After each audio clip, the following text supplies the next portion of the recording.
Sanam Rajput and I am a psychologist. Welcome to my YouTube channel. Please subscribe my channel and press the bell icon.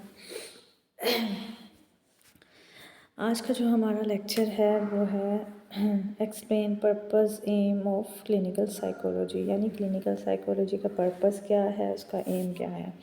पहले आ जाते हैं हम clinical introduction of clinical psychology. जैसे clinical psychology क्या चीज़ है, पहले हम clinic का मतलब जानते हैं। क्लिनिक जो है वो ग्रीक वर्ड है, ग्रीक उसका लैंग्वेज का वर्ड है और उसका मतलब है बेड यानी बिस्तर। और मेडिकली लिहाज से इसको देखा जाए तो इसका मतलब बनता है, क्लिनिक का मतलब बनता है यानी क्लिनिकल का मतलब बनता है यानी एक जो सिक पर्सन है यानी बेड पे मौजूद जो मरीज़ है उसकी केयर करना। और क्लिनिकल साइकोलॉजी ये है one of the earliest branch, यानी सबसे पहली ब्रांच है साइकोलॉजी की, क्लिनिकल साइकोलॉजी।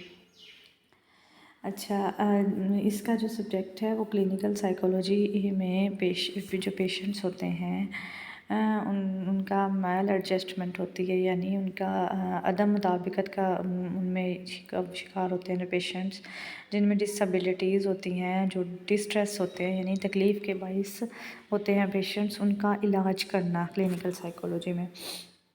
उनकी दूसरा है पाँचवा जो हमारे पास पॉइंट है वो है क्लिनिकल साइकोलॉजी का है कि इसमें जो पेशेंट्स होते हैं मतलब जिनकी पर्सनालिटी में कन्फ्लिक्ट्स आ जाते हैं, उनका थेराप्यूटिक टेक्निक्स के ज़रिए और उनकी प्रॉब्लम्स को सॉल्व करना, ये है क्लिनिकल साइकोलॉजी का असल काम। अकॉर्डिंग टू APA ये 12th डिवीज़न है इनकी अप्लाइड साइकोलॉजी की। APA ने इसको 12th डिसीजन इसके डिवीज़न का है, मतलब इससे पहले जो एडिशन है इनके 11 आ चुके हैं और 12th नंबर पे क्लिनिकल साइकोलॉजी हमारी आती है। अच्छा, डेफिनेशन ऑफ क्लिनिकल साइकोलॉजी, यानी क्लिनिकल साइकोलॉजी है क्या। इसकी ये ब्रांच है साइकोलॉजी की और फोकस करती है mental, emotional and behavioural disorders को, यानी मेंटल इलनेस को, इमोशनल इलनेस को और बिहेवियरल इलनेस को जो पहले डायग्नोस करती है। क्लिनिकल साइकोलॉजी में पहले डायग्नोस किया जाता है, फिर इसका डिफरेंट थेरेपीज़ के ज़रिए ट्रीट इसको किया जाता है, यानी इसका इलाज किया जाता है। और कुछ डिसऑर्डर्स ऐसी हैं जो इससे मतलब इंक्लूड होती हैं, जिनका इलाज इनका किया जाता है क्लिनिकल साइकोलॉजी में। जैसे लर्निंग डिसेबिलिटीज़ हो गई, सब्सटेंस अब्यूज़ हो गया, डिप्रेशन हो गया, एंजाइटी हो गया, ईटिंग डिसऑर्डर, ये सारे जो डिसऑर्डर्स हैं ये क्लिनिकल साइकोलॉजी में देखे जाते हैं। इनका इलाज किया जाता है।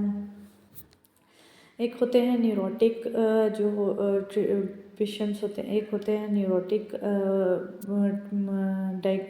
पेशेंट्स होते हैं, एक होते हैं साइकोटिक। न्यूरोटिक का तो इजी हो जाता है इलाज। साइकोटिक के लिए आपको पहले साइकोलॉजिस्ट के पास जाना पड़ेगा या किसी भी साइकेट्रिस्ट को, वो आपकी प्रॉब्लम को समझेंगे, उसके बाद आपका इलाज करेंगे।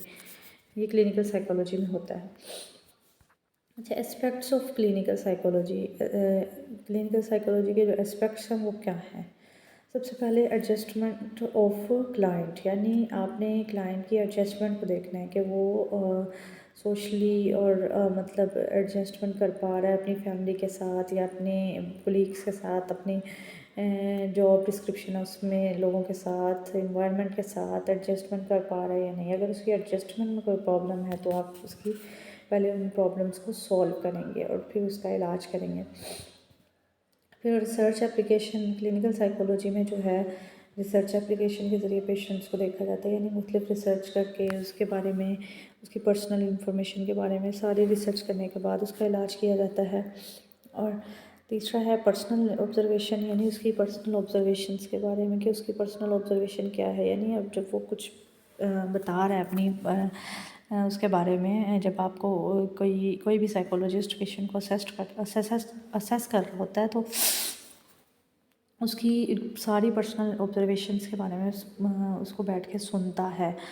अगर वो किसी भी चीज़ को बताने से हिचकिचाए या मना करता है तो उसकी उस चीज़ के बारे में जाना जाता है और उसकी पर्सनल ऑब्जर्वेशन को देखा जाता है कि वो किस टाइप का है। फिर उसको सॉल्व किया जाता है क्लिनिकल साइकोलॉजी में। एनालिसिस ऑफ इंडिविजुअल एबिलिटीज़, किसी भी इंडिविजुअल का जो क्लिनिकल साइकोलॉजी में जो है उसका ट्रीटमेंट करना है तो वो हर इंडिविजुअल का सेम नहीं होता। पहले उसकी उस इंडिविजुअल की एबिलिटीज़ को देखा जाएगा, उसी हिसाब से उनका एनालिसिस किया जाएगा। यानी हर इंडिविजुअल हर दूसरे इंडिविजुअल से चेंज होते हैं और हर किसी की एबिलिटीज़ चेंज होती हैं, तो हर किसी को डिफरेंट तरीके से डील किया जाता है क्लिनिकल साइकोलॉजी में। एम ऑफ क्लिनिकल साइकोलॉजी, यानी एम क्या है क्लिनिकल साइकोलॉजी का। क्लिनिकल साइकोलॉजी का जो एम है वो रिड्यूस डिस्ट्रेस करना है, यानी जो पेशेंट को कोई भी जो भी तकलीफ़ है, जो उसको साइकोलॉजिकल मसला है, उसको रिड्यूस करता है और उसको वेलबींग यानी उसकी रहनुमाई करता है कि वो किस तरीके से नॉर्मल लाइफ गुजार सकता है, यानी उसकी तमाम परेशानियों को दूर करना। सेकंड पे आ जाता है कि पहले पेशेंट को असेस किया जाता है, उसको डायग्नोस किया जाता है, उसकी जो मेंटली डिसऑर्डर है उसको प्रिवेंट किया जाता है कि कौन सी उसको मेंटल डिसऑर्डर है और फिर उसका ट्रीटमेंट किया जाता है उसी हिसाब से। अच्छा, क्लिनिकल साइकोलॉजी में जो है इंक्रीज़ करता है किसी भी साइकोलॉजिकल पेशेंट की जो प्रॉब्लम्स हैं, उसकी ट्रबल्स हैं, उनको वेलबींग करने के लिए और उसका इनका इलाज किया जाता है, उनकी रहनुमाई की जाती है कि वो किस तरह अपनी मुश्किलात को दूर कर सकते हैं। क्लिनिकल साइकोलॉजी में क्लिनिकल जो साइकोलॉजिस्ट होते हैं उनका कंसर्न होता है, पहले वो अंडरस्टैंड करते हैं पेशेंट की जो डिस्ट्रेस होगा, उसका नफ्सियाती जो मसला होगा एक इंडिविजुअल का, तो उसको पहले अंडरस्टैंड करेंगे, उसकी हेल्प करेंगे कि वो सही तरीके से किस तरह ज़िंदगी गुजार सकता है। अच्छा, फिर है क्लिनिकल साइकोलॉजी में डील करता है एक इंडिविजुअल डिफरेंसेस को, मतलब इंडिविजुअल जो पर्सन है क्लिनिकल साइकोलॉजी में एक इंडिविजुअल पर्सन का ज़्यादा वो किया जाता है, ना कि कॉमनैलिटीज़ को गौर किया जाए। एक इंडिविजुअल पर्सन की हर जो है कॉन्फ्लिक्ट्स को दूर करने का किया जाता है क्लिनिकल साइकोलॉजी में। और इसमें जो है जितनी भी डिज़ीज़ हैं उनको पहले डायग्नोस किया जाता है कि कौन सी हैं। साइकोपैथोलॉजीज़ में साइकोपैथोलॉजीज़ पहले इसको देखते हैं, डायग्नोस करते हैं और उसके बाद इसका ट्रीटमेंट शुरू करते हैं क्लिनिकल साइकोलॉजी के थ्रू। अच्छा, scope of and purpose of clinical psychology, यानी कि एक क्लिनिकल साइकोलॉजी का स्कोप और पर्पस क्या है। क्लिनिकल साइकोलॉजी डिस्क्राइब्स ये जो है फर्स्ट है इसका, इसके क्लिनिकल साइकोलॉजी में एक ह्यूमन के बिहेवियर, उसकी सोशली, उसकी बायोलॉजिकली, उसकी साइकोलॉजिकली, उसकी कॉग्निटिव जो थिंकिंग है, उसकी इमोशंस के एस्पेक्ट्स को समझना, उनको एनालाइज करना और फिर उसको बयान करना और फिर उसको दूर करना, उनकी इन सारे कॉन्फ्लिक्ट्स को। क्लिनिकल साइकोलॉजी में असेस किया जाता है पेशेंट की बिहेवियर प्रॉब्लम्स को, मेंटल इलनेस को और फिर उसका ट्रीटमेंट किया जाता है। इसका पर्पस ये है कि पहले उसे असेस करना, फिर उसका ट्रीटमेंट करना। ये प्रोवाइड करता है कंसल्टेशन एजेंसीज़ और कम्युनिटीज़ को, यानी क्लिनिकल साइकोलॉजी एजेंसीज़ और कम्युनिटीज़ को प्रोवाइड करता है कि वो किस तरह से किन तरीक़ों से अपनी प्रॉब्लम्स को हल करें। अच्छा, और ये सवियर साइकोपैथोलॉजीज़ और माइनर एडजस्टमेंट इश्यूज़ दोनों को हल करता है, यानी माइनर एडजस्टमेंट जैसे इन्वायरमेंट में एडजस्टमेंट ना कर पाना किसी भी क्लाइंट का, उनकी इन चीज़ों को दूर करना, ये माइनर हो गया प्रोसीजर। और जो सवियर किस्म के होते हैं पेशेंट्स, उनको भी क्लिनिकल साइकोलॉजी में डील किया जाता है। क्लिनिकल साइकोलॉजी जो है उसमें है कि किसी भी पेशेंट की जो है उसकी जो बीमारी है, जो उसका मतलब मर्ज़ है, ज़हनी मर्ज़ है या जो क्या है, उसको पहले अंडरस्टैंड करना, फिर उसको डायग्नोज करना और फिर उसी लिहाज से ट्रीटमेंट करना, उसको बेहतर ज़िंदगी की तरफ लाना, उसकी ज़िंदगी को बेहतरी की तरफ लाना, ये काम है क्लिनिकल साइकोलॉजी का। और इसमें प्रोवाइड्स की जाती हैं असेसमेंट टेक्निक्स, जिनके ज़रिए असेसमेंट टेक्निक्स के ज़रिए किसी भी मेंटली सिक पर्सन को ट्रीट किया जाता है, उसको उसके डायग्नोस्टिक के क्राइटेरिया से उसका किया जाता है इलाज, थेराप्यूटिक टेक्निक्स के ज़रिए। इन सब चीज़ों के ज़रिए एक मेंटली इल पर्सन को ट्रीट किया जाता है और उसको एडजस्टमेंट्स की जाती है सोशल लाइफ के ज़रिए। अब है क्लिनिकल असेसमेंट्स।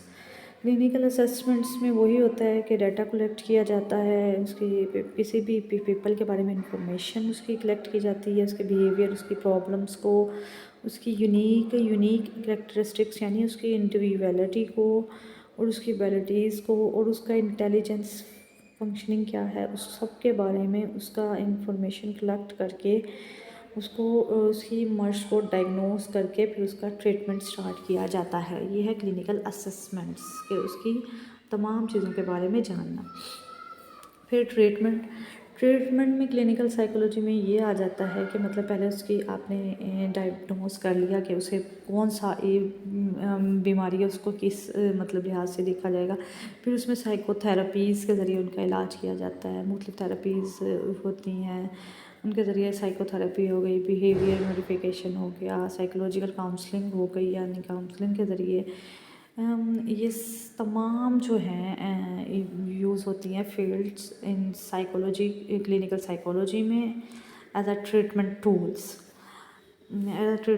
के ज़रिए मतलब के लिए यूज़ होती हैं ये उसमें क्लिनिकल साइकोलॉजी में किसी भी पेशेंट का इलाज करने के लिए। अब आ गया नेक्स्ट हमारे पास की पॉइंट्स हैं, आप इनके की पॉइंट्स लिख सकते हैं। क्लिनिकल साइकोलॉजी फर्स्ट डिसिप्लिन है, जो फर्स्ट डिसिप्लिन है पूरी, उसमें जो स्टडी भी करता है और ट्रीट भी करता है मेंटल डिसऑर्डर्स को, उसके बारे में स्टडी भी की जाती है और उसके बाद उसको उसकी जो है ट्रीटिंग भी की जाती है, यानी पेशेंट को ट्रीट्स भी किया जाता है इसमें।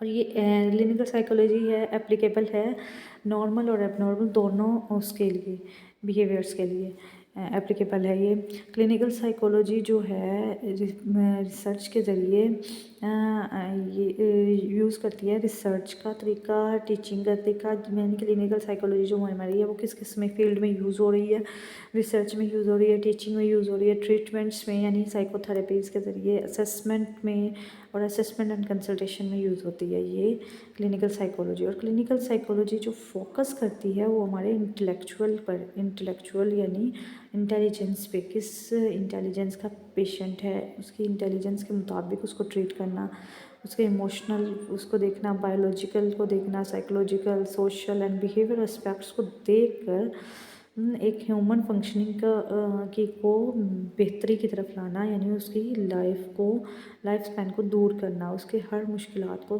हल करके और उसको बेहतरी की तरफ लाना, ये है क्लिनिकल साइकोलॉजी का मेन पर्पस। आज का हमारा लेक्चर ख़त्म हुआ। हाँ, कुछ भी समझ ना आए तो कमेंट्स में बताइएगा और थैंक यू सो मच। अल्लाह हाफिज़।